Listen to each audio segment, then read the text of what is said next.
The iCup drug screen is designed to screen for the presence of 3 to 10 drugs of abuse.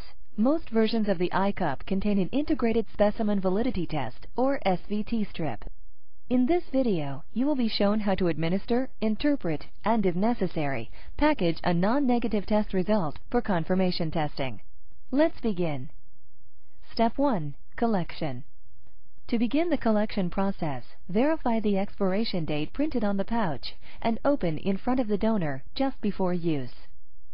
Next, instruct the donor to fill the iCup with their urine specimen to a level above the temperature strip. Once the specimen is collected, have the donor secure the lid on the iCup and return the device to the collector. The collector should also check that the lid is tightly secured. Next, instruct the donor to initial or sign and date the security seal. Then place the seal over the test device, covering the lid and down the sides of the cup.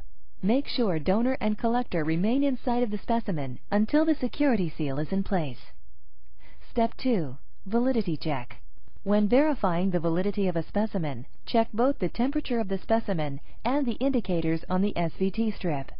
For the specimen to be valid, the temperature must be within 90 and 100 degrees Fahrenheit, which is the range of the temperature strip.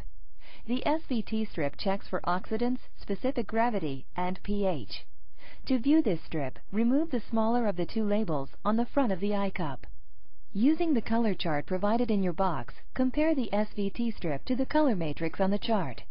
For a specimen to be considered valid, the SVT strip must match the normal range on the color chart.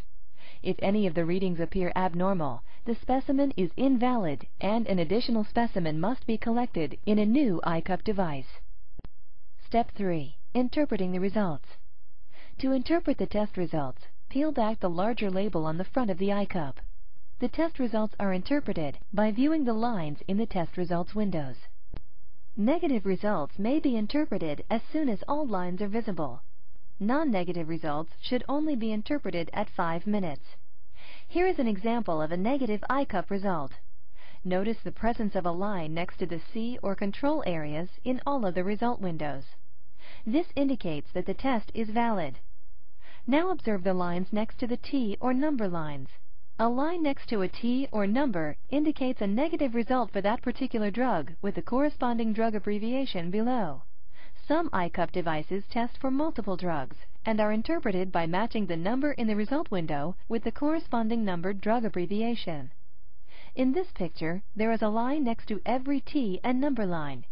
This indicates that the iCup is negative for all drugs. Any indication of a line, regardless of color intensity, should be interpreted as a negative test result. The next image is an example of a non-negative test result. Notice the presence of a line next to the C or control areas in all windows. This indicates that the test is valid. However, the line beside the T for methamphetamine is missing. This indicates a non-negative result for that drug. In this case, the iCup device has produced a non-negative result for methamphetamine. The presence of other drugs all tested negative. Remember to wait the full 5 minutes before documenting a result as non-negative.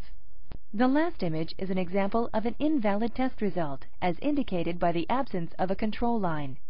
If at 5 minutes any of the control lines are not visible, then the test must be discarded and considered invalid. All invalid test results must be considered inconclusive, and a retest must be given prior to documenting any result. Invalid results should not be documented.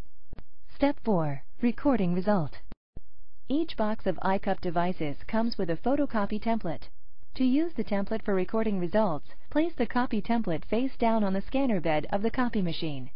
Next, place the pre-run iCup over the opening on the copy template and press Copy. Once a copy of the results has been made, simply fill out the photocopy by following the pre-printed instructions. Non-negative test results should be handled in accordance with your company's drug-free workplace policy. The iCup has been designed to allow for the entire test device to be packaged and sent to the laboratory of your choosing for confirmation testing. It is important to remember that the iCup is only an initial screen, and all non-negative results should be confirmed by a SAMHSA certified laboratory. For reference, the iCup device comes with a step-by-step procedure card that details how to operate the device and interpret the results. For more information on the iCup or additional products, please visit our website and online training guide.